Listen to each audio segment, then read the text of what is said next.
تو پھر اگر جانبدار بھی ہے تو میں تو اس کے حق میں.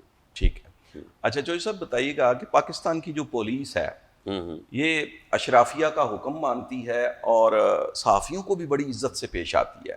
تو یہ جو صحافیوں کے ساتھ پولیس کا عزت سے پیش آنا، اس کے اندر کوئی میڈیا کا ڈر ہوتا ہے یا کوئی اور معاملہ ہے؟ نہیں وہ عزت وہ انورٹڈ کاماز میں ہے. اچھا. تو میرا نہیں خیال کو وہ دل سے کوئی عزت کرتے ہیں. جیسے پولیس والوں کی اپنی لوگ عزت نہیں کرتے ان کے اپنے رویے کی وجہ سے، تو صحافیوں کی جو عزت ہے، اگر کوئی حکمران کر رہے ہیں یا کوئی اور گروپس کر رہے ہیں یا جیسے پولیس کا آپ نے ذکر کیا، اگر اس طرح کا کوئی کام ہے، میرا خیال ہے وہ ڈر رہے ہیں، خوف ہے کہ کہیں کو بلیک میلنگ اور جو ان کے بھی کام وہ بھی ٹھیک نہیں ہے دائرہ، اور صحافت کا دائرہ بھی کوئی 100% ٹھیک نہیں ہے. تو یہ کوئی ڈر خوف کا کوئی امیزش ہے، عزت والا کوئی کام نہیں ہے. عزت سر کوئی خود رو بوٹی نہیں ہے. کچھ جنگل میں جیسے بوٹیاں اگتی ہیں نا خود ہی، تو وہ ایسا نہیں ہے. یہ کمائی جاتی ہے، یہ اگائی جاتی ہے، پھر وہ ایک چھوٹا سا پودا نکلتا ہے، پھر ایک درخت نکلتا ہے. صحیح. تو عزت جو ہے وہ پولیس والا کرے یا کوئی اور ادارے کریں، حکمران کریں، تو ایسے لگتا ہے کہ اس میں اگر کوئی اور آمیزش ہے اس چیز کی تو اس عزت کا بھی کوئی فائدہ نہیں ہے. تو عزت وہ ہوتی ہے جو لوگ آپ کی عدم موجودگی، جو آپ قاضی صاحب آپ موجود نہیں ہیں، اگر آپ کی کوئی تعریف کرے گا تو وہ عزت ہے. آپ کے سامنے یا میرے سامنے یا جو میڈیا کے لوگ ہیں ان کے سامنے تعریف یا خوش آمد یا اس طرح کی چیزیں، یہ عزت ایسی نہیں ہے. عزت وہ ہے جو آپ کام کرتے ہیں، اگر اس کی ریکگنیشن ہے اس حوالے سے کہ یار اس نے ایمانداری سے کام کیا، وہ عزت. اچھا جوئی صاحب، ایک ٹرینڈ الیکٹرانک میڈیا میں، پہلے پرنٹ میڈیا میں بھی آیا اور الیکٹرانک میڈیا میں بہت تیزی کے ساتھ آیا، کہ ایک واقعی جینون جو صحافی ہے وہ اگر ٹی وی چینل کا اخبار کا مالک بنتا ہے تو وہ سمجھ آتی ہے. آج کل مختلف بزنس مینوں نے بھی ٹی وی چینل بنا لیے ہیں، اخبارات بنا لی ہیں، نکال لی ہیں. تو یہ واقعی کوئی صحافت کی خدمت کے جذبے سے آئے ہیں یا کہانی کچھ اور ہے؟ دیکھیں ہم نے ماس کمیونیکیشن کے جو نصاب ہے اس میں ایک بہت بڑا تھیسز ہے کہ صحافت کاروبار ہے یا مشن ہے. تو اس میں جتنے بھی اسٹوڈنٹس ہوتے تھے وہ لاسٹ میں ایک کنکلوژن نکالتے تھے.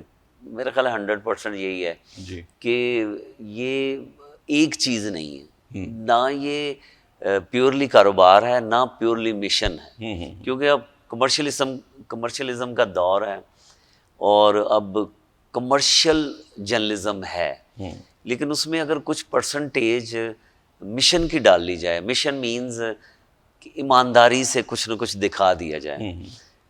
اب جیسے پاکستان کے چینلز ہیں، وہ آپ نام لیں تو لوگ بتا دیں گے یار کس پارٹی کا یہ ترجمانی کر رہے ہیں. بالکل صحیح. بڑے بڑے چینلز ایک طرف جھکے ہوئے ہیں. امریکہ میں، یورپ میں، کینیڈا میں، وہاں پر بھی میڈیا جو ہے وہ بائسڈ ہوتا ہے، اس کی پرسنٹیج ہے، لیکن وہ بائسڈ میڈیا بھی جب خبر ریلیز کرتا ہے، جب نشر کرتا ہے یا چھاپتا ہے، پھر وہ معافی نہیں ہے. وہ کوئی پرائم منسٹر ہو یا کوئی بڑے لوگ ہوں، اگر اس کے ہاتھ میں کوئی خبر لگ گئی ہے تو وہ پھر چھاپ دے گا، پھر وہ لحاظ نہیں کرے گا. ٹھیک ہے. یہاں پر جو کاروباری لوگ آ گئے ہیں، ان کا مجھے زیادہ ایسے لگتا ہے جیسے انہوں نے اپنے کاروبار کے تحفظ کے لیے میڈیا کا سہارا لیا ہے. اگر اس کو بھی کاروبار کے طور پر لیں، ایک سہارا نہ لیں، تو ایک اچھے میڈیا آؤٹ لیٹس بن سکتے ہیں. جو پرنٹ میڈیا تھا کو 20-25 سال پہلے دو بہت بڑی مثالیں ہیں. میر شکیل الرحمان جو کیمرے کے نہ تصویر کبھی ان کی چھپی، نہ انہوں نے کبھی کالم لکھا، نہ بہت عرصے تک تو پتہ ہی نہیں تھا جنگ کا مالک کون ہے. وہ MSR کہتے تھے جی میر شکیل الرحمان، نالج ہی نہیں تھا یار اس کا مالک کون ہے. وہ ایک خالصتاً کاروباری ایک بزنس مین کے طور پر انہوں نے ایک ادارہ چلا، پیلس مثلا ایک پورا ایک محل ایک بنا دیا انہوں نے. ایک آپ سمجھیں کہ اس طریقے کا ایک میڈیا آؤٹ لیٹ بنا دیا جو پاکستان کا ابھی بہت بڑا میڈیا آؤٹ لیٹ ہے. مخالفت کریں حمایت کریں ایک الگ بحث ہے. دوسری ایک ہم مثال دیتے تھے مجید نظامی صاحب کی, جی پیورلی جرنلسٹ ہیں اور نوائے وقت گروپ جو ہے وہ ان کے انڈر ہے. اب ایک جرنلسٹ ہے اور اس نے کامیاب میڈیا آؤٹ لیٹ بنایا, اور ایک کاروباری شخص ہے جس نے کامیاب میڈیا آؤٹ لیٹ بنایا. یہ دو مثالیں تھیں. اس کے بعد جو شوقیہ فنکار آئے ہیں, جی جیسے میں نے کہا کہ کچھ کاروباری بہت پیسے والے لوگ ہیں جنہوں نے اپنے کاروبار کو تحفظ دینے کے لیے, یا وہ جو انورٹڈ کوما والا جو احترام عزت والی ہے کہ ٹور ٹپا اور اس طرح کی چیز ہو جائے. صاحب یہ بتائیے گا کیا کیا حکومتیں اتنی کمزور ہوتی ہیں کہ جو ان کے پاس جو کمزوریاں چلی جاتی ہیں اس کی وجہ سے بلیک میل ہو جاتی ہیں اور ان کے ٹیکسز بھی معاف ہو جاتے ہیں, سب کچھ ہو جاتے ہیں؟ سر اس حمام میں میرے سمیت سارے ننگے تو ہیں, اس میں کچھ شک نہیں ہے. مجھے یاد ہے کہ 20-25 سال پہلے ایک اخبار کے جو ایڈیٹر تھے جی وہ کچھ ایسے رپورٹرز ہائر کرتے تھے جی جو بجلی کا بل, گیس کا بل اور اس طرح کے جو ان کے کام تھے وہ کروائیں. یہ شروع سے ہی ایسے ان کو میڈیا کے مالکان کو ایسے جرنلسٹ چاہیے ہوتے تھے. اب ان میں زیادہ تعداد آ گئی. اب ٹیکس کے مسائل ہیں بہت بڑے, جن کے پاس بڑے کاروباری ادارے ہیں ان کے مسائل بھی اتنے ہی زیادہ ہیں. ایک پاکستان کے لیے تو شاید بہتر ہوا, میڈیا کے لیے سیلریز بہت زیادہ ملی, اور جو لوگوں کا باہر آنا اور بڑے اینکرز بننا, جرنلسٹ بننا, اس طرح کی کافی چیزیں تو ہوئیں جی لیکن میڈیا کی پروفیشنلزم جو تھا اس کو بہت زیادہ نقصان پہنچا ہے, اور انہی لوگوں کی وجہ سے پہنچا. تو سب ایک بڑی میں سمجھتا ہوں کہ عجیب بات لگتی ہے کہ بڑے بڑے نام ہیں, بڑے بڑے اینکرز ہیں, ان کی بڑی بڑی سیلریز ہیں, میں کروڑ کے نزدیک بھی سیلریز ہوں گی. تو اتنی بڑی اسکل رکھنے والے, اتنا بڑا نام رکھنے والے, جب کوئی ایک سرمایہ دار ٹی وی چینل بناتا ہے تو وہ 4-6 بڑے اینکرز کو اپنا ذاتی ملازم بنا کر ان کو اپنے مقاصد کے لیے یوز کرتا ہے. تو یہ پھر اینکرز کے اندر نہ کوئی صحافتی قدریں ہیں, نہ کوئی ملک کی خدمت ہے. یہ تو صرف جس طرح ایک چیز سودا خرید لیا اور ایک غلام بنا لیا اور اس کے منہ میں جو ڈالا وہ بول دیا. سر دکانداری ہے نا قائد صاحب, دکانداری ہے. آپ اس کی پریزنٹیشن ہے, کس طریقے سے لوگ آوازیں لگا کے اپنی اس دکان کو آگے بڑھاتے ہیں. میں آپ کی بات کو آگے بڑھاتے ہوئے یہ کہوں گا, کچھ پرسنٹیج جو ہے نا, جی دیکھیں ان کی بھی نوکریاں, ریٹنگ بھی ہے, لڑائی جھگڑے بھی کروانے ہیں, تھپڑ اور مکے بھی کروانے ہیں سارے. ایک ڈرامہ سٹیج ہوتا ہے 8 بجے سے 10 بجے 11 بجے تک 12 بجے تک, بالکل صحیح مان لیتے ہیں ساری دنیا میں ایسا ہوتا ہے. جی لیکن اس میں کچھ پرسنٹیج اگر ایمانداری سے کچھ ایک پورشن وہ اینکر صحیح بیان کر تو پاسبل ہے, چونکہ ٹھنڈے پروگرام دیکھتا بھی کوئی نہیں. یہ کچھ پورشن, اور آپ نے پہلے بھی کہا کہ کچھ پرسنٹیج مینرز کی ہونی چاہیے, کچھ کر لو یار. تو آپ یعنی یہ کچھ کا لفظ کیوں استعمال کر رہے ہیں؟ میرے خیال میں آپ پورا کر نہیں سکتے. آپ ایک ٹھنڈے پروگرام دیکھتا کون ہے؟ اس میں کوئی نہ کوئی مسالہ ہونا چاہیے, کوئی نہ کوئی چیز ہونی چاہیے. آپ کہنا چاہتے ہیں عوام دیکھنا ہی ہے, دیکھنا سر ہم نے عادی کر دیا نا. اب سلطان راہی کی فلمیں تھیں, لوگ سلطان راہی کو ہی دیکھنا چاہ رہے تھے. لیکن آپ یہ دیکھیں کہ پھر وہ فلم انڈسٹری بھی جب وہ ایک جیسا شکار ہو گئی تو اس کا زوال جو ہے وہ سامنے آ گیا. یہ کہنا چاہتے ہیں کہ عوام کا ذہن بنانے میں جو 4-5 دہائیاں لگی ہیں, اس کے بعد یہ اسی طرح کی پروڈکٹ یہی ہوگی. لیکن اس میں اب جو میں اگر فرض کریں میں وہی کام کر رہا ہوں, میں کچھ پرسنٹیج پازیٹیو رکھوں گا. ٹھیک ہے یار لوگ اگر مجھے دیکھ رہے ہیں, میرا پروگرام دیکھ رہے ہیں, میں لڑائی جھگڑے بھی کروا رہا ہوں, میں جو کچھ بھی کر رہا ہوں, جو کچھ نظر آتا ہے ہمیں چینلز پہ, اگر میں کچھ حصہ جو ہے وہ تھوڑا سا پازیٹیو کوئی ایمانداری سے, کیونکہ 100% تو کوئی ایماندار ہے نہیں ہے, پاسبل بھی نہیں ہے اس سوسائٹی میں. آپ پھر وہ کوئی نہ آپ کو دیکھے گا نہ کوئی سنے گا. کچھ مسالے کے ساتھ ساتھ کچھ ہلکا سا جو ہے نا وہ ایک حصہ آپ پاکستان کے لیے یا انسانیت کے لیے کچھ ایسے کام ضرور کرنے چاہیے, ایسا بولنا ضرور چاہیے تاکہ ایجوکیشن کے لیے, صحت کے لیے, اویئرنیس کے لیے, ایسا ٹورزم کے لیے. یعنی پاکستان میں ٹورزم, میں آج کل میں تو کمپین چلا رہا ہوں یہاں پر اپنے سوشل, ناران گئے ہوئے, ناران کا گان, اور میں پوری کمپین یعنی کہ پاکستان کو اللہ تعالیٰ نے اتنی نعمتوں سے نوازا ہوا ہے, لیکن یہاں کے حکمران جی ان کو یوٹیلائز نہیں کرتے, وہ صرف اپنی سیاست کرتے ہیں. صحیح. تو پھر وہی میں کہتا ہوں کہ یار آدھے وزیر نا آپ ناردرن ایریاز میں لگا دیں. جی جی جی بالکل. تو آپ کو یہ جو ہم کشکول لے کر IMF کے پاس جاتے ہیں, کہیں اور جاتے ہیں, اتنی ٹورزم جو ہے نا اتنی بڑی نعمت ہے پاکستان کے لیے کہ سوئٹزرلینڈ, آسٹریا, پوری دنیا میں کہیں بھی جائیں, ہر ملک میں ایک منظر ہے, پاکستان کے پاس سارے مناظر ہیں. تو وہ لیکن ہم یوٹیلائز نہیں کرتے. تو یہ وہ چیزیں ہیں جس پہ ہمیں توجہ دینے کی ضرورت ہے. صاحب ایک ابھی آپ نے بات کی 2 میڈیا ہاؤسز کی, جس میں آپ نے مجید نظامی صاحب کا بھی نام لیا, وہ دنیا سے چلے گئے, اللہ تعالیٰ ان کی مغفرت فرمائے. ان کی بیٹی نے رمیزہ نے سنبھالا. اب ہمارے ایک دوست ہیں سجاد حیدر صاحب, جو اسلام آباد کی صحافت کا بڑا نام ہے, یہ صدر ہیں آل پاکستان فوٹو جرنلسٹ ایسوسی ایشن کے, اور نوائے وقت بچاؤ تحریک اسلام آباد کے کنوینر بھی ہیں. تو یہ 186 صحافتی کارکن ہیں جن کے بقایا جات ہیں, اور نوائے وقت والے نہیں دے رہے. اب بقول سجاد صاحب کے کہ یہ ہزاروں کروڑ روپیہ رکھتے ہیں نوائے وقت والے, تو یہ صرف 20 25 30 کروڑ کی گیم ہے کہ جو واجبات ادا ہوتے ہیں. تو یہ اتنا ظلم اور استحصال کیوں ہو رہا ہے؟ دیکھیے استحصال کی جو داستان ہے وہ تو بہت زیادہ پرانی ہے. جی. میں اپنی صحافتی زندگی میں الیکٹرانک میڈیا سے پہلے تک سب سے زیادہ میں نے اپنا وقت جو ہے اور پرنٹ میڈیا وہ نوائے وقت کو دیا. ہاں نوائے وقت کو دیا. 10 سال میں نے, میری پہلی ملاقات بھی آپ سے نوائے وقت ایسے ہی ہے, بالکل مجھے یاد ہے. اور میں نوائے وقت میں 10 سال میں نے کام کیا ہے. میں نے مجید نظامی صاحب, عارف نظامی صاحب, عباس ستر صاحب, توصیف خان صاحب, جتنے بڑے بڑے جرنلسٹ ہیں, ایاز خان جو ابھی ایکسپریس ٹی وی کے گروپ ایڈیٹر ہیں, تو وہ یہ سارے میرے مثلا بڑے سینئرز بھی, استاد بھی. استحصال تو پرانا ہوتا رہا ہے, لیکن مجید نظامی صاحب کے بعد جو آپ نے پورا سیٹ اپ کیا ہے, تو ان کا صحافت سے تعلق کوئی نہیں ہے, وہ کاروبار آ گیا اس کے اندر.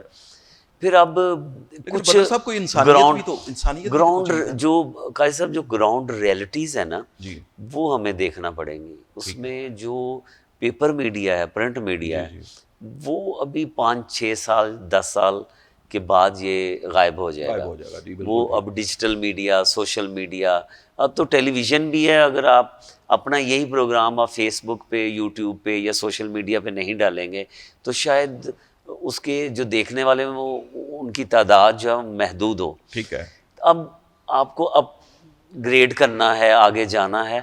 ان کا میرا خیال ہے کہ جو انہوں نے نکالا ہے بہت غلط کیا ہے. واجبات بھی ادا ہونے چاہیے, اور ان کے لیے واجبات ادا کرنا کوئی مشکل کام نہیں ہے. یہاں بھی حساب دینا ہے, وہاں پہ بھی حساب اوپر بھی دینا ہے. اگر صرف یہ احساس جو ہے نا یہ ہماری زندگی میں شامل ہو جائے تو جو آپ نے معاملہ اٹھایا ہے یہ کبھی پیدا ہی نہ ہو. آپ ان 186 کارکنوں کے لیے جو بیچارے ظلم اور استحصال کی چکی میں پس رہے ہیں, ان کے لیے آپ رمیزہ نظامی صاحبہ سے کچھ کہنا چاہیں گے ڈائریکٹ؟ میرا خیال ہے کہ اگر مجید نظامی صاحب کی روح کو تڑپتا وہ نہیں دیکھنا چاہتی, تو یہ جو تعداد آپ نے بتائی ہے, جو واجبات ہیں لوگوں کے, یہ ادا کریں گی تو ان کی جو آخرت وہ بہتر ہوگی. ورنہ ایک جو جرنلسٹ ہے نا, اور کیسا جو میجورٹی ہے لوگوں کی وہ ایماندار ہیں, وہ ان کی سیلری اگر 5 یا 10 دن لیٹ ہو جائے نا تو ان کا چولہا جو ہے نا وہ بند ہو جاتا ہے. میں ایک جگہ میں پریس کلب کا پریزیڈنٹ تھا, تو ایک ہمارے بی کلاس میں وہ دوست کام کرتے تھے.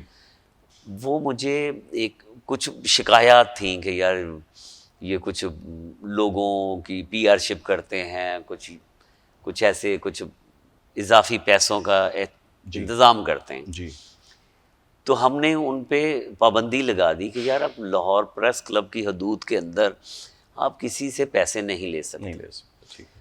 وہ شخص میرے پاس آیا, اس نے کہا جی میں نے آپ کو نا اپنے گھر لے کر جانا ہے. میں نے کہا ٹھیک ہے میں چلوں گا. ایک دن موقع ملا, جی اس نے کہا لیکن میں اپنی بائک پہ لے کے جاؤں گا چونکہ گاڑی بھی میرے گلیوں تک نہیں جا سکتی. ٹھیک ہے. میں اس کے ساتھ بیٹھا, مجھے گھر لے کے گیا. اس کا وہ جو صحن تھا نا, وہ کارنر پہ ایک وہ چولہا اور چھوٹا سا کچن تھا. جی اس نے مجھے کہا کہ آپ نے پابندی تو لگا دی ہے لیکن میں اگر کچھ پیسوں کا انتظام نہ کروں تو وہ جو چولہا ہے وہ اس پہ آگ نہیں جلے گی. میں اس دن سے آج تک مجھے واقعہ نہیں بھولتا, وہ منظر نہیں بھولتا. ہم نے پابندی تو برقرار رکھی اور پھر ہم نے ان کی ٹریننگ کے لیے کام کیا. جی ہم نے کہا کہ آپ ایسے اداروں میں کام ہی نہ کریں جہاں پر سیلری نہیں ملتی, جہاں پر آپ کا استحصال ہوتا ہے. جرنلزم کا یہ جسٹیفیکیشن کہ جی میرا گھر کا چولہا نہیں چلتا تو میں کہیں اور سے اضافی پیسے بنا لوں گا, میں کہ اس کی اجازت ہم دے نہیں سکتے. پھر میرے بھی ایرا میں اور اس سے پہلے بھی اور اب بھی ماشاءاللہ ہم نے پھر ٹریننگ ورک شاپس رکھی اور پھر ہم نے ان کو کہا کہ یار آپ اپنی ایجوکیشن کو اپ گریڈ کریں. آپ میڈیا میں آنا ہے, جرنلزم میں آنا ہے, اخبار جوائن کرنا ہے, ٹیلی ویژن میں کرنا ہے, تو آپ یہ جو ہے کہ جی وہ میٹرک کر لیا یا کوئی ایف اے کر لیا, ایسا نہیں ہے. ماسٹر ڈگری لیں یا کم از کم آپ گریجویشن کریں, اچھے اداروں میں جائیں, ان اداروں سے سیکھیں اور پھر آپ اچھے اداروں میں جائیں جہاں پہ سیلریز ملتی ہیں, تنخواہیں ملتی ہیں, تاکہ آپ لفافہ جو ہے نا وہ نہ لینا پڑے. پروڈیوسر کی طرف سے بار بار اشارہ ہو رہا ہے کہ بریک پہ جانا ہے. ناظرین ایک شارٹ بریک پہ جاتے ہیں, ہمارے ساتھ رہیے گا.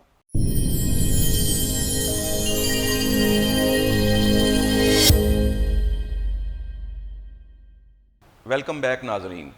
تو بدر منیر چوئی صاحب رمیزہ نظامی صاحبہ کو پیغام دے رہے تھے کہ اگر آپ چاہتی ہیں کہ ان کے والد گرامی مجید نظامی صاحب کی روح سکون میں ہو تو وہ ان ورکرز کے واجبات ادا کر دیں. بدر منیر چوئی صاحب اگلا سوال آپ سے یہ ہے کہ پرنٹ میڈیا نے اردو زبان کا بھرم قائم کر رکھا ہے, الیکٹرانک میڈیا پر تو روزانہ اردو کے بخیے ادھرتے نظر آتے ہیں, تو یہ جو غیر اعلانیہ اردو دشمنی ہے اس کا اونٹ کس کروٹ بیٹھے گا؟ کل نا کیسا سلمان حسن ہیں, نیوز کاسٹر ہیں, جنہوں نے جیو ٹیلی ویژن, سما, دنیا, ابھی جی این این میں ہیں, بڑے بڑے چینلز میں کام کیا ہے. گپ شپ ہو رہی تھی ان سے, کچھ ریکارڈنگ بھی تھی ان کا سوشل میڈیا کے لیے. جو نیوز کاسٹر ہے نا, نیوز کاسٹر اور نیوز ریڈر میں بہت زیادہ ڈفرنس ہے. نیوز ریڈر یہ ہے کہ اس کے سامنے جو سکرپٹ دے دیا گیا وہ اس نے پڑھ دینا ہے, اس نے اپنی عقل وزڈم کچھ سے استعمال نہیں کرنا. لیکن جو پاکستان ٹیلی ویژن تھا اس میں جب ہائر کرتے تھے نیوز ریڈر, اور اس وقت نیوز ریڈر ہی کہتے تھے, خالد حمید صاحب تھے, شائستہ زبیر الدین ہمارے کینیڈا میں, اظہر لودھی, سارے جتنے بھی ہیں, ایک بہت بڑے ادارے ہیں اسکول, وہ تلفظ پہ اور اردو پہ بہت زیادہ توجہ تھی. چونکہ جب ہائر کرتے تھے تو ان کا جو بھی ایگزام یا ان کا امتحان یا انٹرویو جو بھی تھا اس میں, اور اس کے بعد جو پورا ایک ریسرچ ڈپارٹمنٹ اور پروڈیوسر سبھی پڑھے لکھے تھے. جیسے کوئی لفظ جب ادا نہیں ہو پاتا تھا, جب وہ شروع میں ریڈنگ کرتے تھے, ان سے جب گفتگو ہوئی, میں نے کئی جو پرانے نیوز کاسٹر ہیں ان سے انٹرویوز کیے, تو انہوں نے کہا کہ ہم پوچھ لیتے تھے کہ یار اس کا کیا تلفظ ہے کیا.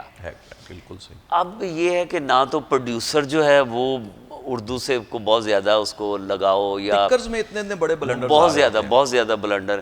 اب یہ نیوز ریڈر بن گئے ہیں, وہ سامنے سے پڑھتے ہیں, ان کو کوئی نالج نہیں ہے. پہلے تو ایکسپریشن تھے کہ اگر کسی کی وفات کی خبر ہے تو اس پہ آپ نے ایکسپریشن کیا ہے, اگر کوئی اچھی خبر ہے تو پھر ایکسپریشن کیا ہے. ابھی کئی ایسی خبریں ہیں وفات والی, یہ مسکرا کے پڑھ رہے ہوتے ہیں کیونکہ ان کو نالج نہیں. سر جو نیوز کاسٹر ہے اچھا جرنلسٹ ہونا چاہیے, اچھا ریسرچر ہونا چاہیے, اس کو ٹیکنیکل چیزوں کا نالج ہونا چاہیے, کیمرے سے لے کے لائیو تک. اور جو بھی جو میں یہ جو کوالٹیز ہیں جو میں پیش کر رہا ہوں, وہی اچھے نیوز کاسٹر آپ کو نظر آئیں گے چینلز پہ. چونکہ کئی بار ایسا لائیو ٹرانسمیشن ہوتی ہے, پہنچ جاتے ہیں, 2 لائنیں جو ہیں پیچھے سے کنٹینٹ جو سکرپٹ ہے وہ دیتے ہیں, اور بار بار وہ جو نیوز کاسٹر صاحب ہیں یا صاحبہ ہیں وہ وہی کہ جی ہم آپ کو بتا رہے ہیں کہ جی وہاں پہ, ہم آپ کو بتا رہے ہیں وہاں پہ, ہم آپ کو, چوتھی لائن جو ہے وہ خود نہیں بول سکتے. تو یہ ایک ادارہ ہے جو وہ خراب ہو رہا ہے. جو پہلے تو میس کیم نہیں تھا, جدید ایجوکیشن نہیں تھی, اور بڑے بڑے جرنلسٹ پیدا ہوئے اور یہ ساری خوبیاں ان میں موجود تھی. اب یہ اتنی ایجوکیشن کی بھرمار ہے, اتنے ادارے ہیں سر, اتنے ادارے, تو اتنے بلنڈرز یہ تعلیم یافتہ جرنلسٹ کر رہے ہیں. مجھے لگتا ہے کہ جو میڈیا میں جو نوجوان آنا چاہ رہے ہیں نا, وہ پڑھنا نہیں چاہ رہے, وہ کیمرے کے سامنے آنا چاہ رہے ہیں. جرنلزم کیمرے کے صرف سامنے نہیں ہے. آپ سیکھیں, آپ اسسٹنٹ پروڈیوسر بنیں, پیچھے جائیں, کام کریں, اس کے بعد جب آپ کو نالج ہو جائے. اب مجھے نہیں پتا آپ نے کون سے سوالات کرنے ہیں, لیکن میرا چونکہ میں اسٹوڈنٹ ہوں جرنلزم کا, ساری چیزیں میں نے دیکھی ہوئی ہیں, پڑھا بھی ہوا ہے, ایکسپیرینس کچھ تھوڑا سا ڈیلی حاصل کرتا ہوں. تو میرے نالج میں نہیں آپ نے کون سا سوال کرنا ہے. آپ کے ناظرین دیکھ رہے ہیں, فرض کریں میں نے کوئی بلنڈر کر دیا, آپ کا سوال کچھ ہے اور سوال گندم ہے, جواب جو یا چنا ہے, تو وہ لوگ کہیں گے یار یہ کون سا احمق اور بیوقوف شخص بیٹھا ہوا ہے. تو اگر کچھ لوگ جو میں قاضی صاحب میں یقین کریں ابھی تک میں سیکھ رہا ہوں. طالب علمانہ اپروچ کے ساتھ میں سیکھ رہا ہوں, میں آپ سے بھی سیکھ رہا ہوں. آپ جیسے بول رہے ہیں, پڑھ رہے ہیں, میں آپ کی طرف دیکھ رہا ہوں, آپ کے ایکسپریشن دیکھ رہا ہوں, میں سیکھ رہا ہوں. ہر شخص سے انسان سیکھتا ہے. بالکل ٹھیک. اور سیکھنے کے لیے ہمارا دین بھی یہی کہتا ہے. ہاں, اور سیکھنے کے لیے ضروری ہے کہ گڈ لسنر ہوں آپ. گڈ لسنر, بالکل. اگر میں آپ کو سن نہیں سکتا, مجھے ممکن ہے آپ کوئی واقعہ بیان کر رہے ہوں اور مجھے نالج ہو, میں دخل کیوں دوں؟ میں پہلے آپ کی پوری بات سن لوں گا, اسی دوران میں سمجھ لوں گا, اس کا میں جواب دے سکتا ہوں. تو یہ جو میڈیا سے لوگ آ رہے ہیں, یونیورسٹی سے لوگ آ رہے ہیں, ان کے ذہن میں سوائے اس کے کہ جی میں نے مشہور ہونا ہے, مجھے شہرت چاہیے, اور کوئی یہ جو عزت کہ وہ لوگ ڈر کے مارے میری عزت کریں, وہ اگر مقصد ہے تو پھر ایسے ہی پروڈکٹ آئیں گے. تو بے مقصد ہی ہے. ہاں, اگر مقصد یہ ہے نا کہ جرنلسٹ بننا ہے, پروفیشنل جرنلسٹ بننا ہے, جس میں پائیداری ہے, تو پھر محنت کی بھٹی سے گزرنا پڑے. سر ڈیلی ہے, یقین کریں, ڈیلی ایک جو حروف تہجی جو ہیں وہ سیم ہی ہیں. بالکل ٹھیک ہے, بالکل صحیح. آپ نے ان کا استعمال کیسے کرنا ہے.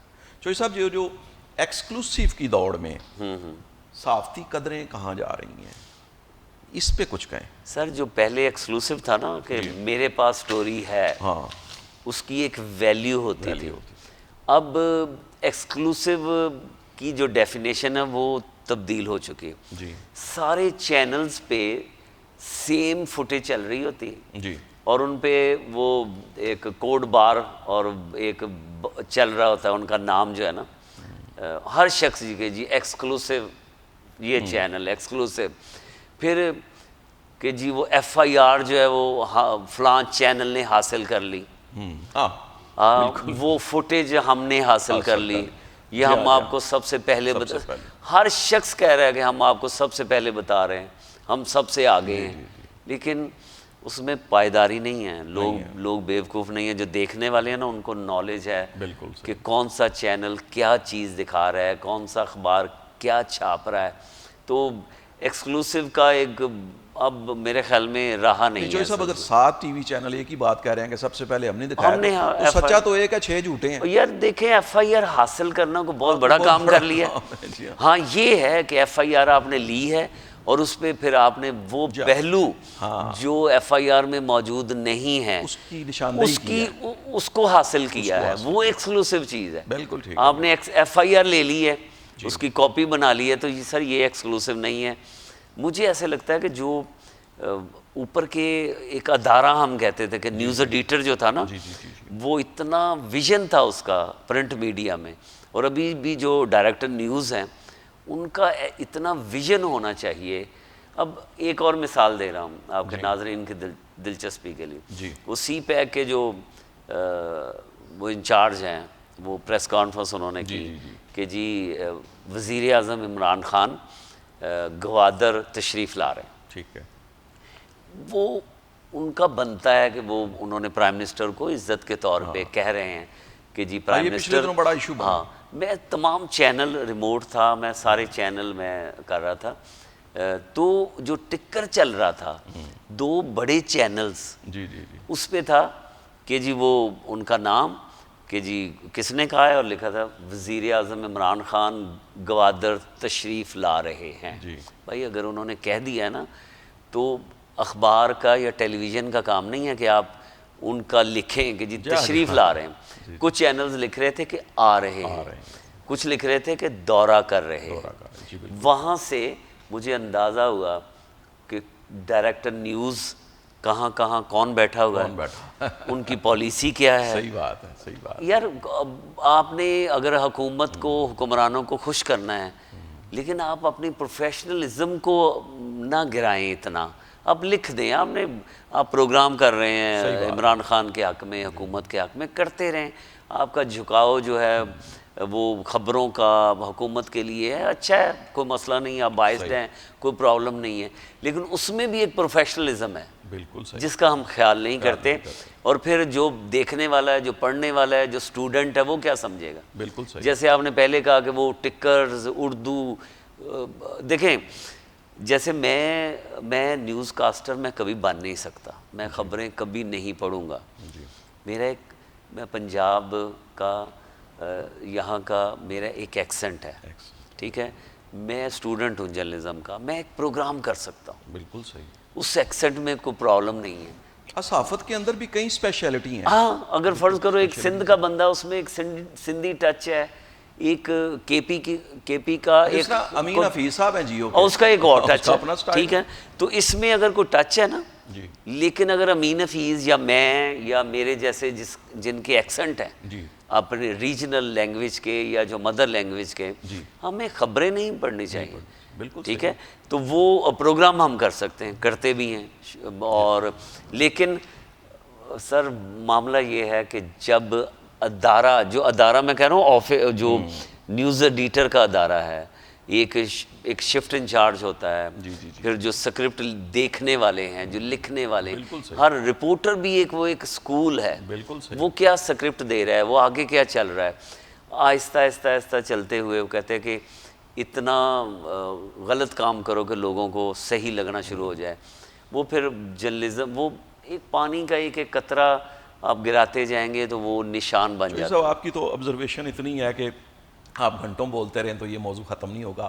صحافت کے بارے میں آخری سوال کرتا ہوں کہ کیا آپ سمجھتے ہیں کہ پاکستان کے اندر کوئی ایسا انسٹیٹیوشن ہونا چاہیے، پیمرا تو موجود ہے حکومت کا، لیکن وہ تو اپنے کئی مقاصد ہیں ان کے، تو صحافت ایز انسٹیٹیوشن اس کے اندر ریفارمز ہونی چاہیے تاکہ اگلی جنریشن جب نکلے تو وہ ساری چیزیں ان میں موجود ہوں جو آپ دیکھنا چاہتے ہیں. کہ سب ریفارمز تو موجود ہیں، ایتھکس، کوڈ آف ایتھکس موجود ہیں، ان پر امپلیمنٹیشن کی ضرورت ہے. اب جیسے یہ پنجاب اسمبلی والوں نے ایک احمقانہ قسم کا بل پیش کیا کہ جو جرنلسٹ کسی رکن پارلیمنٹ اور رکن اسمبلی کے بارے میں کوئی ایسا چھاپ دے استحقاق مجروح، اس کو 3 مہینے جیل دی ہوا کو. سر ایتھکس جو میرا خیال ہے، جو ابھی 1-2 جگہ منہاج یونیورسٹی میں بھی لیکچر کا موقع ملا، کچھ اور جگہ پہ میں 1-2 دن میں جا بھی رہا ہوں، اس میں یہ ہے کہ جو جیسے ہم کہتے ہیں نا مغرب کی صحافت اور یہاں کی صحافت ہے، قانون موجود ہیں، انہی قانون کا احترام کیا جائے. جیسے اگر میں آپ کی پگڑی اچھال دیتا ہوں، میں آپ کے خلاف کوئی ایلیگیشن لگا دیتا ہوں، تو پہلے وہ دیوانی قانون موجود ہے. اگر کوئی اور ہے اصل تو مسئلہ قانون پر عمل درآمد کا عمل درآمد ہے. کوئی ایک نیا ادارہ بنانے کی بجائے یا کوئی ایک پریس کو پہلے سے موجود مزید جگہ ethics جو ہیں کوئی ضرورت نہیں ہے. ان کو امپلیمنٹ کر سر دیا جائے. سیدھا سا ایک توہین کا تضحیک کا ایک قانون پہلے سے موجود ہے, ڈیفیمیشن کا. بالکل صحیح. اس پہ امپلیمنٹیشن ہو جائے. کیس عدالت, اگر میں غلط کو خبر چھاپتا ہوں, جب جس کے خلاف میں چھاپتا ہوں, اگر وہ عدالت میں چلا جائے اور وہ ثابت کر دے, سالوں کیس سماعت کے لیے نہ جائے, میرا خیال ہے, اور اس کو سزا صحیح ملے. جی قانون سر موجود ہے, عمل نہیں ہو رہا. چوہدری صاحب ایک چیز, چلے قانون تو موجود ہے, جو صحافت پڑھائی جا رہی ہے یونیورسٹیوں میں, اس کورس کے اندر تو ریفارمز ہونی چاہیے نا, موجود ہے سر, اپ گریڈ ہونی چاہیے. موجود ہیں, ہر چیز موجود ہے. ٹھیک ہے. اب تو میرا خیال ہے کہ جتنے پرائیویٹ یونیورسٹیز اور کالجز اور ایسے انسٹیٹیوٹ موجود ہیں, ان کے ٹیچرز جو ہیں, ان کے جو پروفیسر حضرات ہیں, اگر, اور مجھے لگتا ہے کہ کرتے بھی ہوں گے, جی اگر وہ اپنی جدید ٹیکنالوجی کے مطابق اور جو پریزنٹیشن ہے اس میں جو لوگوں کو کونسلنگ, جو میں اکثر کہتا ہوں کہ کونسلنگ کی ضرورت ہے, کہ آپ اسٹوڈنٹ کو ایجوکیشن کے ساتھ ساتھ ٹریننگ دے دیں اس چیز کی کہ یار یہ اصول ہیں, آپ کچھ بھی کر لیں, آپ ان اصولوں کو اپنے ہاتھ سے نہیں چھوڑنا. جرنلزم بھی بہتر ہوگی, میڈیا انسٹیٹیوٹ بھی بہتر ہوگا. چوہدری صاحب, کامیاب ریاست جو ہوتی ہے اس کے انگریڈینٹس ہوتے ہیں 4.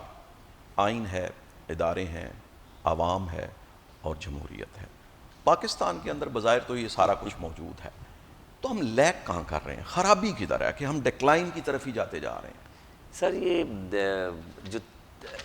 یہ اس میں ہے نا کہ یار تبدیلی اور تبدیلی کے نعرے کیسے, جو ادارے ہیں, ایک تو شروع سے ہی ہم کہتے آ رہے ہیں جو جس پہ عمل نہیں ہو رہا, کہ ہر ادارہ اپنے حدود کے اندر کام کرے. ٹھیک ہے. یہاں پہ ایک پرابلم ہے, پتہ نہیں ایک فطری قسم کا پرابلم ہے. جی قاضی صاحب, میں آپ کی سیٹ پہ بیٹھنا چاہتا ہوں, آپ میری سیٹ پہ بیٹھنا چاہتے ہیں, اپنا کام نہیں کر رہا, اپنا کام نہیں کرنا. میں آپ کی طرف دیکھ رہا ہوں, یار قاضی صاحب کام کیا کر رہے ہیں, اچھے کپڑے پہنے ہوئے ہیں, پرسنالٹی ہے, اور اچھی اگر آپ کی گاڑی ہے, تو میں اس ریسرچ میں لگوں گا یار قاضی صاحب کیا کر رہے ہیں, اپنے ایک نئے آئیڈیا کے ساتھ. ہاں, بھیڑ چال ہے, نئے آئیڈیا کے ساتھ نہیں آنا چاہ رہا. جو اداروں کا معاملہ ہے, اگر وہ اپنا کام کر لینا, تو پاکستان دنیا کی بہترین ریاست بن جائے. ایک تو ہم ایک دوسرے کے کاموں میں دخل دیتے ہیں, یہ بہت زیادہ, اور جو تبدیلی ہے اس کا ایک پورشن حکومت ریاست کا ہے, جو راہیں ہموار کرتی ہے, کہ راہ ہموار ہو تاکہ تبدیلی آئے. دوسرا مجھ سے اور آپ سے ہے. اگر ٹریش باکس پڑا ہوا ہے, کوڑا دان ہے, لیکن میں نے جو کوڑا ہے وہ اس کے اندر ڈالنے کی بجائے سائڈ پہ رکھ کے بڑا فخر محسوس کرنا ہے کہ میں نے بڑا کمال دا کام کر دیتا ہے, پھر اس سر کام نہیں ہوگا. میں ناران کاغان کی بات کروں گا کہ میرے آگے ایک گاڑی جا رہی تھی, انہوں نے سٹے کہیں سے لیے ہوں گے, کھا رہے ہوں گے, 4 یا 5 اندر افراد ہوں گے, فیملی ہوگی. چونکہ وہ چھوٹی چھوٹی سڑکیں ہیں, میں پیچھے تھا, آبزرو بھی کر رہا تھا. کھانے کے بعد سٹے انہوں نے ایک دریا میں پھینکا ہے, ایک ادھر پھینکا ہے, ایک ادھر پھینکا ہے. یعنی سٹے سٹ دے گئے. سر یہ میرا سسٹم ہے, یہ ہمارے پاکستان کا سسٹم ہے. صحیح. میری گاڑی دیکھیں گے اندر سے گندی ہوگی, میں جا کے صاف کروں گا. تو میں نے یہ سیکھا ہے کہ یار میں اپنے گھر ہے یار, یہ پاکستان, لاہور, میرا محلہ, میری گلی, میں اس میں فخر سے میں باہر باٹل پھینکوں گا, سٹا پھینکوں گا, چیزیں پھینکوں گا. یہ سر یہ جو تبدیلی ہے نا, زیادہ ذمہ داری عام لوگوں کی ہے. یہ جو نعرہ ہوتا ہے نا کہ جی وہ پورے کا پوری سوسائٹی چینج ہو جائے, ایسے نہ قوم نہیں, پاسبل ہی نہیں ہے. وہ راہیں متعین کر سکتی ہے حکومت, تقریریں کر سکتی ہے, لوگوں کے لیے فیسلٹیز دے سکتی ہے, سہولتیں دے سکتی ہے, لیکن کوڑا جو ہے میں نے وہ کوڑے دان میں ڈالنا خود ہے. یہ پرابلم یہ ہے. محترم بدر منیر چودھری صاحب اس دکھ کا اظہار کر رہے تھے کہ صفائی نصف ایمان ہے, وہ ہم سنتے بھی ہیں، ہم جانتے بھی ہیں، لیکن اس پر عمل نہیں کرتے، اور کوڑا کرکٹ ایک خاص جگہ میں ڈسٹ بن میں پھینکنے کی بجائے ہم ادھر ادھر پھینک کے اپنا ملک، اپنی جگہیں خراب کرتے ہیں۔ تو ناظرین، ہم نے بریک لینی ہے، چلتے ہیں ایک شارٹ بریک پہ، ہمارے ساتھ رہیے گا۔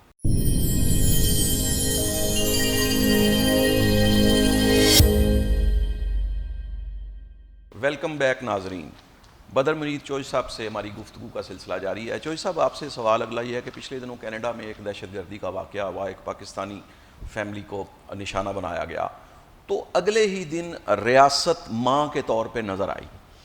ایک واقعہ پاکستان میں بھی ہوا جس کو 7 سال سے زائد ہو چکے، کہ 100 افراد کو ماڈل ٹاؤن میں سیدھی گولیاں ماری گئیں، جس میں 14 اس دنیا سے چلے گئے۔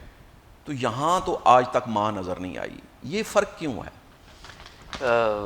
ایک تو میرے خیال میں وہ ماں گم ہے، اس کی تلاش کی ضرورت ہے۔ جی کینیڈا میں جو پاکستانی فیملی کے ساتھ ہوا، جی گاڑی کے نیچے ان کو کچل دیا گیا، جی کینیڈا کی ہسٹری میں پہلی بار جی وہاں کی جتنی لیڈرشپ تھی، جی چونکہ میں 3 دن لنڈن انٹاریو میں رہا جی اپنے پیشہ ورانہ فرائض کے لیے، صحافت کے لیے، جی prime minister Justin Trudeau, N D P کے لیڈر جگمیت سنگھ، اور کنزرویٹو پارٹی ایرن اوٹول اس کے جو لیڈر ہیں، کنزرویٹو پارٹی کے بارے میں یہ سمجھا جاتا ہے کہ یہ کوئی مسلمان کمیونٹی یا امیگرینٹ کمیونٹی کے بہت زیادہ قریب نہیں ہے، ایک تاثر ہے اس کے بارے میں۔ یہ تینوں لیڈرز ایک جگہ پہ موجود تھے اگلے ہی دن، جیسے آپ نے کہہ دیا، اور میں وہاں پہ میں بھی موجود تھا، اور کووڈ کی وجہ سے ریسٹرکشنز تھیں، لیکن کو 15-20 ہزار لوگ وہاں پہ موجود تھے، چونکہ ریسٹرکشن اس دن انہوں نے ختم کر دی تھی۔ جی تمام حکومتیں صوبائی سطح کی ہوں، ضلعی سطح کی ہوں یا وفاقی سطح کی، ٹھیک ہے، تمام سیاسی جماعتوں کی لیڈرشپ کسی صوبے سے ہو، ان کے بارے میں کوئی تاثر ہو، اور وہاں پر وہ موجود تھے اور ایک سٹیج پر موجود تھے۔ میں نے اپنی آنکھوں سے، میں 20 سال سے میں کینیڈا میں ہوں، میں کئی دہائیوں سے جرنلزم میں ہوں، انٹرنیشنل پولیٹکس پہ بھی نظر ہے، کچھ پاکستان پہ بھی کچھ کام کرتا ہوں میں، جی لیکن میں نے ایسا منظر نہیں دیکھا۔ ٹھیک ہے، اور پھر میں نے یہ بھی دیکھا سر قیس صاحب جی کہ صرف مسلم کمیونٹی نہیں تھی، میں اس جگہ پہ بھی موجود تھا جہاں پہ یہ واقعہ ہوا، میں نے اپنی آنکھوں سے دیکھا کہ گورے بھی، اور ان میں عمر کا لحاظ بھی نہیں، عورت، مرد، بچے، نوجوان، میں نے ان کو جب وہ پھول رکھ رہے تھے، میں نے ان کو یہ نہیں دیکھا کہ ان کی آنکھوں کے اندر آنسو ہیں، میں نے آنسوؤں کو ٹپکتے ہوئے بھی دیکھا ہے۔ اللہ، وہ دیکھیں، پاکستانی فیملی تھی، ہمیں تو دکھ ہے، جی جی مسلمان تھا، مسلم کمیونٹی کو دکھ ہے، پوری دنیا میں تکلیف ہوئی ہے، لیکن میں نے دوسری کمیونٹیز کو جن کا مذہب بھی الگ ہے لیکن وہ انسانیت کی بنیاد پہ، میں نے ان کی آنکھوں میں آنسو دیکھے ہیں۔ اور اس سے پہلے جب یہ ساری لیڈرشپ کٹھی تھی تو لوگوں نے لحاظ نہیں کیا کہ ان کی صحت جو ہے وہ سٹیک پہ لگی ہوئی ہے، لوگ کافی عرصے کے بعد کندھے سے کندھا ملا کے لوگ کھڑے ہوئے تھے، ایس او پیز کو بھی انہوں نے سائڈ پہ کر دیا سر، سب کچھ کر دیا، ٹھیک ہے، اور انسانیت کی بنیاد پہ، ایک ایجنڈا انسانیت کی بنیاد پہ کہ یار ملٹی کلچرل ایک ملک ہے، کسی کمیونٹی کے ساتھ ہوا ہے، کل کسی اور کے ساتھ ہو سکتا، وہاں پہ کھڑے تھے۔ اور دہشت گردی کی دفاع جو سیکشنز تھے وہ اس ملزم پہ لگائے گئے۔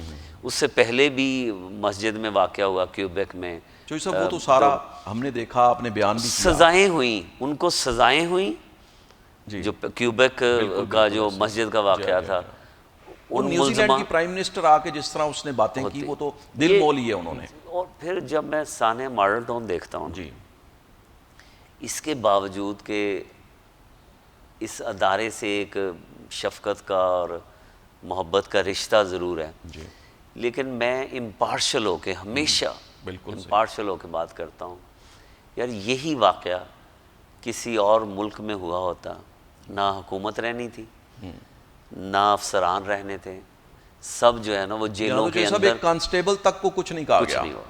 یہ ایک ایسا واقعہ ہے جس نے، میرا خیال ہے پاکستان کا جو سسٹم ہے نا، یہ اس کی ایک مثال ہے کہ آپ لوگوں کو بھون دیں، لوگوں کو مار دیں، بچے، خواتین. اور مجھے تکلیف اس وجہ سے ہوتی ہے کہ جو خون کا رنگ جو ہے نا، جنہوں نے مارا ہے وہ اور جو مرے ہیں وہ بالکل ایک ہیں. اچھا، جیسے آپ نے جرنلزم میں کچھ ایسے لوگوں کا ذکر کیا جنہوں نے استحصال کیا ہے. جی یہ کچھ یہ جو واقعہ ہے نا، یہ جنہوں نے کیا ہے نا، ان کے گوشت کے لوتھڑے نہیں ہیں دل میں.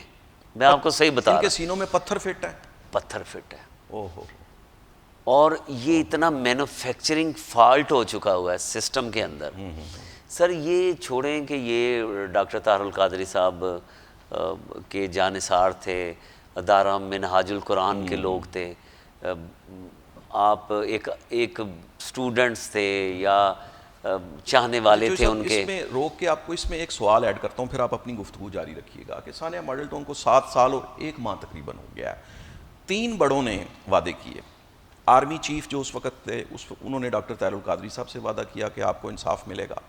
جو ثاقب نثار صاحب چیف جسٹس، انہوں نے بسمہ باجی جو تنزیلہ شہید کی بیٹی، ان کے سر پر ہاتھ رکھ کر وعدہ کیا کہ بیٹا تم اپنی تعلیم پر توجہ دو، انصاف دینا ہمارا کام ہے. اور عمران خان جو اس وقت پرائم منسٹر ہیں، پرائم منسٹر بننے سے پہلے ان کی بولی یہ تھی کہ یہ تو صرف 1 مہینے کا کام ہے. تو 3 بڑوں کے وعدے ہوا ہو گئے. تو مجھے بتائیں کہ یہ کیوں اپنا وعدہ ایفا نہیں کر سکے؟ ریاست ماں نہیں رہی یا کوئی ان تینوں سے بھی طاقتور ہے؟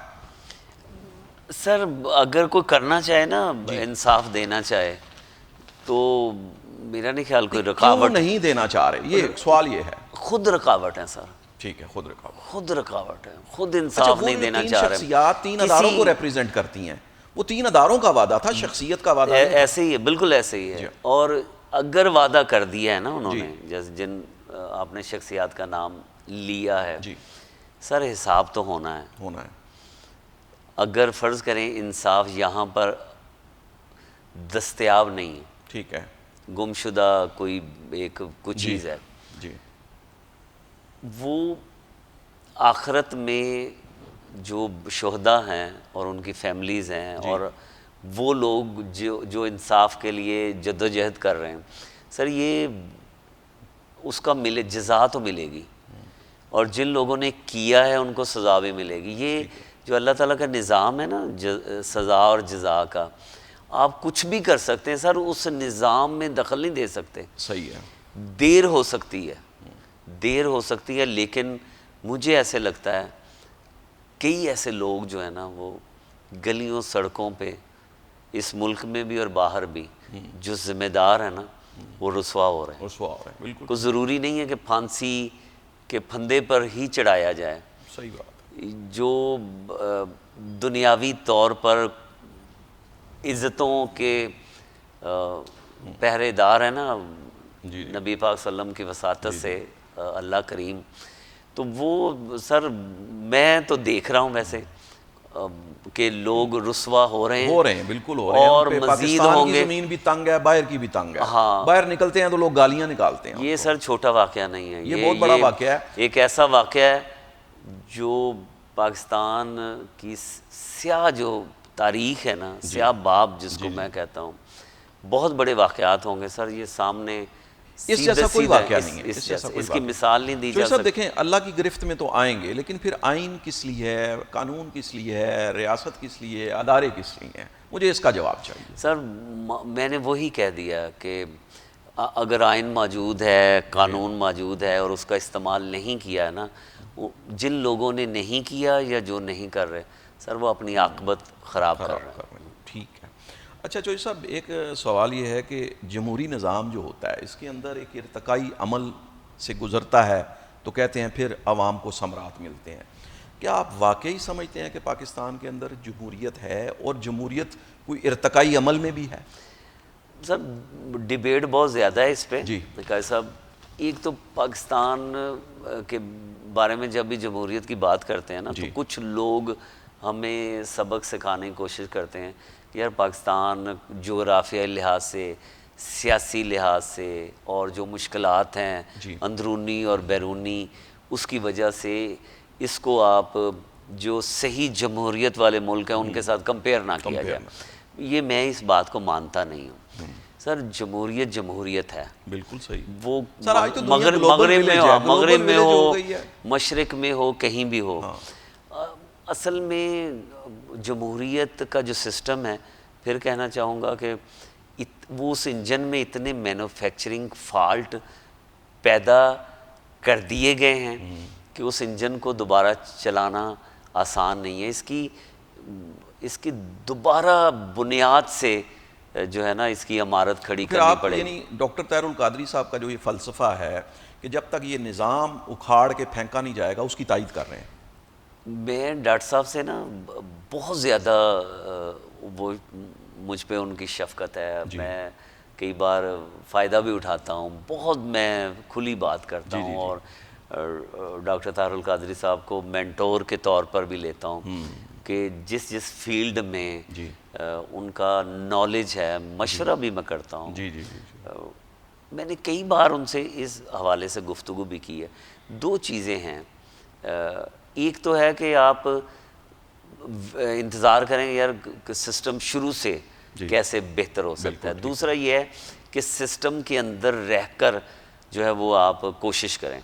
ابھی جو سچویشن ہے، تو یہ عمران خان صاحب سسٹم کے اندر رہ کے نہیں، وہ کوشش کوئی نہیں ہے، ان کی کوشش نہیں ہے. ایک ہے کہ سسٹم کے اندر رہ کے کوشش کریں، ایک ہے کہ پورے کا پورا سسٹم جو ہے وہ ختم کر کے ایک نیا سسٹم لایا جائے. تو جیسے ڈاکٹر صاحب نے بھی کہہ دیا کہ یار سیاست میں کیا کروں گا، ریٹائرمنٹ کا اعلان کر دیا. مجھے ان سے وہ سوال میں الگ سے کروں گا، وہ الگ سے کروں گا. ہاں، تو ان سے تھوڑا سا ادب کے ساتھ اختلاف ہے کہ اگر ڈاکٹر صاحب جیسے لوگ چھوڑ دیں گے نا تو پھر آپ دوسرے لوگوں کے لیے جگہ بنائیں گے. یہ سوال میں الگ سے کروں گا، پھر آپ جواب دیجیے گا.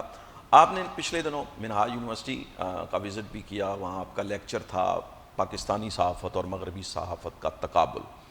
آپ کی پھر ہمارے جو ڈپٹی چیئرمین ہیں بورڈ آف گورنرز ڈاکٹر حسین محی الدین قادری صاحب، ان سے بھی ملاقات ہوئی، اور ہمارے جو وی سی منہاج یونیورسٹی کے ساجد شہزاد صاحب، ان سے بھی ملاقات ہوئی. تو آپ نے جو منہاج یونیورسٹی جو تعلیم کے لیے خدمات انجام دے رہی ہیں اور اعلیٰ تعلیم کے لیے جو خدمات انجام دے رہی ہیں، اس کو کس نظر سے دیکھتے ہیں؟ قیس صاحب، میرا فرسٹ وزٹ تھا، حالانکہ ڈاکٹر حسین صاحب سے میں کئی بار مل چکا ہوں. تو اس بار میں نے طیب شیخ صاحب ہمارے دوست ہیں، ان سے میں نے گزارش کی کہ یار میں وزٹ بھی کرنا چاہ رہا ہوں، چونکہ نالج تو تھا کہ یہ چیزیں ہیں. طیب شیخ صاحب سے آپ کی دوستی اتنی پکی ہے کہ آج جب آپ انٹرویو کے لیے جب تشریف لائے ہیں تو طیب شیخ صاحب آپ کے ہمراہ تھے، وہ آپ کو ساتھ لے کے آئے ہیں. نہیں، محبت ہے سر، ان کی بہت زیادہ شفقت کرتے ہیں مجھ سے. تو پہلے میں نے سنا تو ہوا تھا، پڑھا بھی ہوا تھا، لیکن اس دن جب میں نے اپنی آنکھوں سے نا پورا سسٹم دیکھا ہے، اور پھر میں نے اپنے سوشل میڈیا پہ اس کا اظہار بھی کیا کہ جو تعلیمی انقلاب ہے ایک جھلک ہے، اور جس انداز اور عام ماسز کے لیے، عام لوگوں کے لیے تعلیم کے دروازے، چونکہ بہت زیادہ مہنگے ادارے، تعلیمی انسٹیٹیوٹ یہاں پہ موجود ہیں، لاہور میں بھی اور دوسرے شہروں میں بھی. عام لوگوں کے لیے تعلیم کے دروازے بہت مہنگے ہیں، وہ کھولنا لوگوں کے لیے آسان نہیں ہے. یہ جو ایک ٹریلر ہے نا منہاج یونیورسٹی کا، اگر یہ ہر شہر میں ایک یونیورسٹی ایسی ہو جائے تو آپ سمجھیں کہ 8-10 سال کے بعد، جس کو ہم کہہ رہے ہیں نا کہ سسٹم بالکل ایک نئے انداز میں ایک نیا آئے. چونکہ جب صرف ڈپلومہ اور کاغذ کا ٹکڑا اور ایک ڈگری کی بجائے جب آپ کونسلنگ کرتے ہیں نا، ٹریننگ دیتے ہیں، تربیت دیتے ہیں، تو پھر معاشرہ بنتا ہے، قوم بنتی ہے.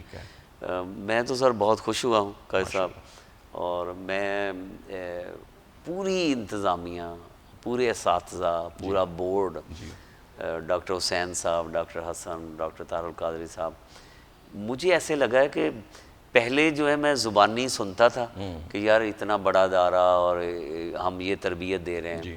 اس دن میں نے اپنی نظروں سے دیکھا، اور میں بار بار جا کے کہیں بھی بات ہوتی ہے تو میں منہاج یونیورسٹی کا ذکر کرتا ہوں اور تذکرہ کرتا ہوں بالکل کہ یار اس طرح کے ادارے ہونے چاہیے. آپ کاروبار کریں لیکن کچھ تو لوگوں کے لیے کام کریں, اور صرف یہ نہیں ہے کہ آپ نے ڈپلومے تقسیم کرنے. اب تو آن لائن یونیورسٹیز ہیں, کہیں سے بھی خرید لیں ڈپلوما, ڈاکٹر ساتھ لگا دیں, کئی لوگوں نے لگائے بھی ہوئے ہیں. تو لیکن ٹریننگ نہیں ہے. ٹریننگ جو ہے وہ منہاج یونیورسٹی میں ہے, اور اللہ کرے اس میں اضافہ ہو. جیسے ڈاکٹر حسین صاحب نے مجھے بتایا کہ اور بھی جو آپ دیکھیں کہ جو اینٹی ٹیررزم, جو کاؤنٹر ٹیررزم کہیں نہیں پڑھائی جاتی. کئی جو بین المذاہب جو ریسرچ ہے وہ کسی یونیورسٹی میں موجود نہیں ہے. تو یہاں پہ ایسے ایسے جو ڈپارٹمنٹ ہے, منہاج یونیورسٹی پائنیئر ہے, جو ان کی ضرورت ہے سر. یہ جدید جس کو تعلیم کہتے ہیں نا, اس کی ضرورت ہے. ڈاکٹر صاحب ڈاکٹر حسین جو ہے نا مبارکباد کے مستحق ہیں. اچھا, میں ایک اور سوال کرتا ہوں. پاکستان کے دیگر سیاستدانوں کی اولادوں سے بھی آپ ملے ہیں, اور ڈاکٹر صاحب کے بیٹوں سے بھی آپ کی ملاقات ہے. ان کا جو ایک یونیورسٹی رن کر رہے ہیں وہ بھی آپ کے سامنے ہے. کیا فرق محسوس کیا آپ نے؟ سر یہ جو وراثت ہے نا, جی, یہ دولت کی وراثت نہیں ہوتی, وہ ختم ہو جاتی ہے. یہ جو علم کی وراثت تقسیم ہو رہی ہے نا اس فیملی میں, ڈاکٹر صاحب کی فیملی میں, یہ اصل چیز ہے. یہ جس کو ایسٹ کہتے ہیں نا, جائیداد ہے. یہ پاکستان کو اس سے فائدہ اٹھانا چاہیے. یہ جو پورے کا پورا سسٹم ہے اور پورا ویژن ہے ڈاکٹر صاحب کا بھی, اس سے فائدہ اٹھانا چاہیے. مجھے ایسے لگتا ہے کہ ڈاکٹر صاحب نے جو سیاست میں آ کے ایک کوشش کی, جو مختلف وجوہات کی بنیاد پہ وہ پایہ تکمیل تک نہیں پہنچ سکی, تعلیم کے میدان میں اس کو مجھے ایسے لگتا ہے کہ اس کو اور پھیلانے کی ضرورت ہے. ہر یونیورسٹی میں منہاج یونیورسٹی خود یا اس طرح کے ادارے ضرور, یعنی اس ماڈل کو آگے پھیلانا چاہیے, آگے پھیلانا ضرورت ہے پاکستان. اچھا, شیخ الاسلام ڈاکٹر طاہر القادری صاحب کینیڈا میں رہتے ہیں, آپ بھی کینیڈا کے مقیم ہیں, اور مجھے اطلاع ہے کہ وہ آپ سے بڑا ایک محبت والا تعلق ہے. وہ آپ کے دولت خانے پر بھی تشریف لے گئے تھے. محبت ہے سر, شفقت ہے. تو پاکستان کے دیگر سیاستدانوں سے بھی ملتے رہے ہیں, تو ڈاکٹر صاحب کے متعلق کوئی ایسی خاص بات جو آپ نے ان میں دیکھی اور کہیں نہیں دیکھی؟ ڈاکٹر صاحب میں اکثر یہ کہتا ہوں, اور وداؤٹ اینی ہیزیٹیشن, ڈاکٹر صاحب کے جو مخالفین ہیں نا, کسی سیاست کی وجہ سے یا کسی اور وجہ سے, ان کو میں کہتا ہوں کہ آپ نا ڈاکٹر صاحب کی صحبت میں 15-20 منٹ 10 منٹ بیٹھ جائیں. اور ایسے ایسے لوگوں کو میں لے کر گیا ہوں جنہوں نے, چونکہ ایک پروپیگنڈا تو ہوتا ہے نا ہر شخصیت کے بارے میں, آپ اوپر جا رہے ہوں گے تو ایک پروپیگنڈا مشین بھی وہ چالو ہو جائے. آپ بھی اس کی تائید کریں گے کہ جتنا منفی پروپیگنڈا ڈاکٹر صاحب کی شخصیت اور ان کے کام کے بارے میں دشمنوں نے کیا ہے, شاید ہی کسی کے بارے میں ایسے ہی ہے, ایسے ہی بالکل ایسے ہی. تو میں کہتا ہوں کہ 10 منٹ نا آپ ڈاکٹر صاحب کے پاس بیٹھ جائیں, اور جن جن لوگوں نے اس فارمولے پہ عمل کیا نا, وہ مجھ سے زیادہ ڈاکٹر صاحب کا مداح ہو گیا. چونکہ کئی ایسے سوالات ہوتے ہیں, کئی ایسے چیزیں ہوتی ہیں. یہ جو ڈسٹنس ہے نا پھر لوگوں کا, جو مخالفت بھی کرتے ہیں, میں ان کو کہتا ہوں کہ چلو یار ڈاکٹر صاحب نے جتنی کتابیں لکھی ہیں, جتنی دین کے لیے خدمت کی ہے, جتنی تعلیم کے لیے خدمت کر رہے ہیں, آپ ایک لسٹ پہ غور کر لو. کیا کوئی ایسا شخص, کوئی ایسی پرسنالٹی پوری امت مسلمان میں پاکستانی حوالے سے کوئی بھی ایسی شخصیت موجود نہیں ہے جس نے اتنا کام کیا.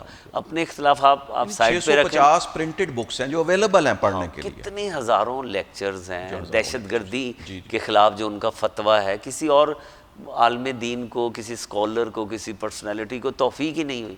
انہوں نے اپنی جان کو خطرے میں ڈال کے یہ کام کیا. 2010 میں تو کوئی بات نہیں کرتا تھا, نہیں ایسے ہی, کوئی جرت نہیں رکھتا تھا. ڈاکٹر صاحب نے اتنا بولڈ سٹیپ لیا.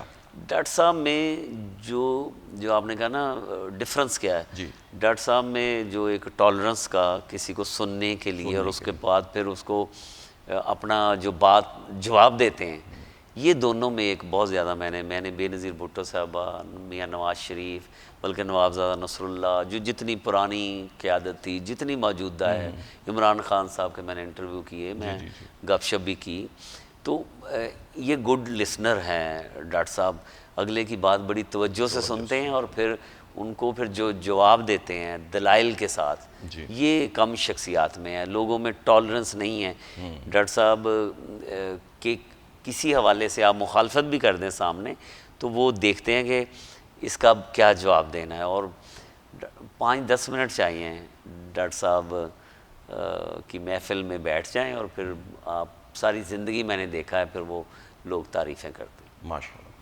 اچھا، ایک طویل جد و جہد ڈاکٹر طاہر القادری صاحب نے پاکستان کی سیاست میں کی تو بالآخر انہوں نے استعفیٰ دے دیا، تو جب آپ نے ان کے استعفے کی خبر سنی تھی اس وقت آپ کے تاثرات کیا تھے؟ ایک تو استعفیٰ پہلے دیا تھا انہوں نے رکن قومی وہ تو قومی اسمبلی، اسمبلی نہیں، یہ جو سیاست سے وہ بھی خبر میں نے بریک کی آپ نے تھی، بریک کی، ڈاکٹر صاحب نے جہاز میں بیٹھ کے وہ استعفیٰ لکھا تھا، وہ کئی صفحوں پہ مبنی تھا، وہ ایک ڈاکومنٹ ہے، تاریخی ڈاکومنٹ۔ ہاں، تو وہ بھی میں نے خبر بریک کی تھی۔ ابھی بھی جب ریٹائرمنٹ کا اعلان کیا تو مجھے اچھا نہیں لگا، صاف سی میں بات کروں۔ اس کی ریزن یہ ہے کہ آپ کو دکھ ہوا؟ تکلیف ہوئی، میں نے اظہار بھی کر دیا، میں نے اظہار بھی کر دیا۔ ڈاکٹر صاحب کا اپنا موقف، ان کے دلائل اپنی جگہ ہیں، لیکن میں سمجھتا ہوں کہ پاکستان اختلاف میں بھی محبت ہے۔ ہاں، اس میں ہے اس میں ایک جو ایک اپنائیت کا جذبہ ہے اور ان کی شفقت ہے۔ میں سمجھتا ہوں کہ ڈاکٹر صاحب کو پہلے تو آنا ہی نہیں چاہیے تھا۔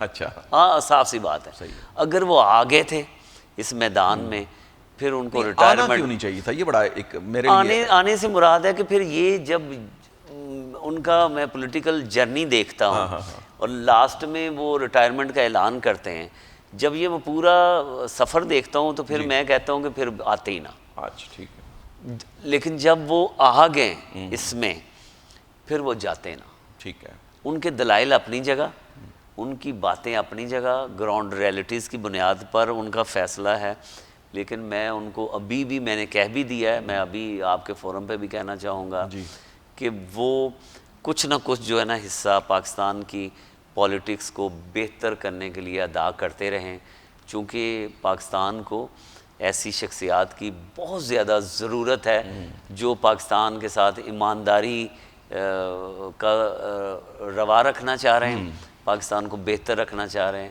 پاکستانی قوم کی فلاح چاہ رہے ہیں۔ تو میری تو ابھی بھی گزارش، ریکویسٹ، اپیل ہے کہ ڈاکٹر صاحب کچھ جو ہے نا وہ اپنا دست شفقت پاکستان عوامی تحریک تو اپنا کام کر رہی ہے۔ اچھا، ٹھیک۔ تو آپ سمجھتے ہیں کہ ڈاکٹر طاہر القادری صاحب کو پاکستان عوامی تحریک کی یعنی فارمل سرپرستی بھی رہنی چاہیے تھی؟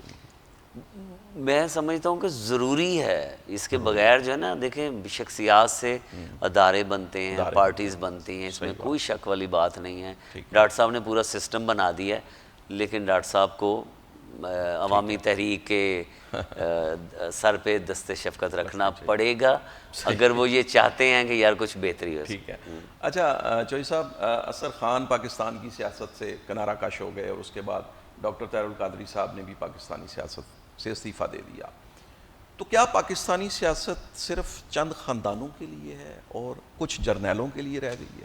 تو یہی تو میں کہہ رہا ہوں کہ ڈاکٹر صاحب پیچھے نہ ہٹیں، تاکہ جو آپ نے سوال کیا ہے آئندہ جو کوئی اینکر اور کوئی جو آپ جیسا جید انٹرویو کرنے والا جو پوری ریسرچ کے ساتھ آتا ہے، تو یہ سوال اصغر خان اور پھر اس کے بعد ڈاکٹر طاہر القادری صاحب اور پھر ایسے لوگ جو سیاست سے کنارہ کشی جنہوں نے اختیار کی ہے وہ نہ کریں۔ دیکھیں، ضروری نہیں ہے آپ کو حکومت ملے، ضروری نہیں ہے کہ ڈاکٹر صاحب پاکستان کے پرائم منسٹر بنے یا صدر بنے یا کوئی اور بنے، ایک سسٹم دے دیں یار۔ عوامی تحریک ہے یا کوئی ضروری نہیں ہے کہ آپ اس تحریک کے ذریعے ہی کام کریں۔ ٹھیک ہے۔ اب پاکستان کا جو سیاسی نظام ہے اس پہ لیکچرز، اس پہ اپنا کوئی آرٹیکلز، چیزیں لکھتے رہیں، بولتے رہیں، کہتے رہیں، تاکہ کوئی نہ کوئی جو سیاست کے طالب علم ہیں وہ کچھ سیکھتے رہیں۔ آپ سمجھتے ہیں کہ پاکستان کے اداروں میں اور عوام کے اندر کہ اب بھی اس فلسفے اور اس فکر کے خریدار موجود ہیں؟ کیوں نہیں ہے سر؟ بالکل ہیں، کوئی نہ کوئی آپ دیکھیں گے ادارہ آپ کا موجود ہے نا جہاں پہ ہم بیٹھے ہیں، لوگ کام کر رہے ہیں، آپ سے محبت کرنے والے بھی۔ سر 100% لوگ محبت نہیں کرتے، کچھ لوگ مخالفت بھی کرتے ہیں، لیکن آپ مخالفین کی وجہ سے محبت کرنے والوں کو چھوڑ نہیں سکتے۔ مخالفین کا ہونا اس بات کی علامت ہے کہ آپ حق پہ ہیں، کوئی کام کر رہے ہیں تو ٹھیک ہے۔ تو اس میں یہ ہے کہ ڈاکٹر صاحب جو ہیں وہ کوئی کام سیاست کے لیے خاص طور پہ ان کو کرنا چاہیے۔ اچھا، موجودہ نظام جو ہے اسے ڈاکٹر طاہر القادری سب خرابیوں کی ماں قرار دیتے ہیں، تو آپ اس نظام کے بارے میں کیا کہتے ہیں کہ جو 74 سال سے جس نے پاکستان کو ایک آکٹوپس کی طرح جکڑ رکھا ہے؟ امپلیمنٹیشن نہیں ہوئی نا جی، آئین پڑھا ہے، وہ ایک کتاب ہے، قانون سول اور فوجداری وہ موجود ہے، اس پہ عمل نہیں ہے، جی لوگوں کو انصاف نہیں مل رہا، جی، اور ویسٹڈ انٹرسٹ ہیں ہر شخص کے، ہر ادارے کے، تو اس طرح کی جب باتیں ہو جائیں تو پھر وہ نتیجہ یہی نکلتا ہے، سسٹم سارا ہی خراب ہو جاتا ہے۔ تو ہر شخص انفرادی طور پر ٹھیک ہو، اور پھر اجتماعی طور پہ جو حکومتیں ہیں، جو ادارے ہیں، وہ سسٹم کو صحیح طور پہ عمل درآمد کریں تو پاکستان بہتر ہو سکتا ہے۔ بدر منیر چوہدری صاحب، آپ کا بہت شکریہ کہ آپ نے اپنے قیمتی وقت میں سے منہاج ٹی وی کو بھی کچھ ٹائم دیا، بہت شکریہ۔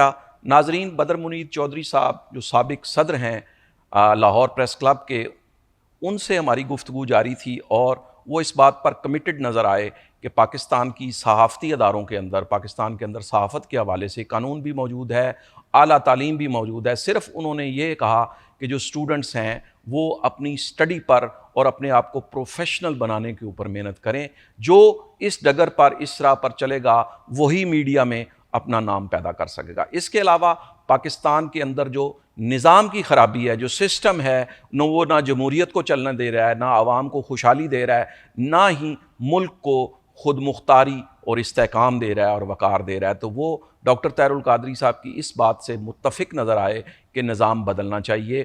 اب انہوں نے یہ کہا، بدر منیر چوہدری صاحب نے، کہ نظام کو بدلنے کے لیے اندر سے بھی کوشش ہونی چاہیے، اور نظام کو بدلنے کے لیے باہر سے بھی کوشش ہونی چاہیے۔ باہر کی کوششوں کے حوالے سے انہوں نے جو منہاج القرآن کا جو تعلیمی کام ہے، خصوصاً منہاج یونیورسٹی کے حوالے سے انہوں نے بڑے ہی اچھے خیالات کا اظہار کیا، اور انہوں نے کہا کہ میرے لیے بہت بڑی یہ خبر ہے اور میرے لیے بڑی ٹھنڈی ہوا کا جھونکا ہے کہ منہاج یونیورسٹی جس نہج پر اسٹوڈنٹس پیدا کر رہی ہے، تو ان کا کہنا تھا کہ پاکستان کے مختلف شہروں میں منہاج یونیورسٹی کی شاخیں کھلنی چاہیے، اور ان کا ماڈل جو ہے وہ کاپی ہونا چاہیے، اور دیگر اداروں کو بھی اس ماڈل کے ذریعے اسٹوڈنٹس کو تعلیم دینی چاہیے۔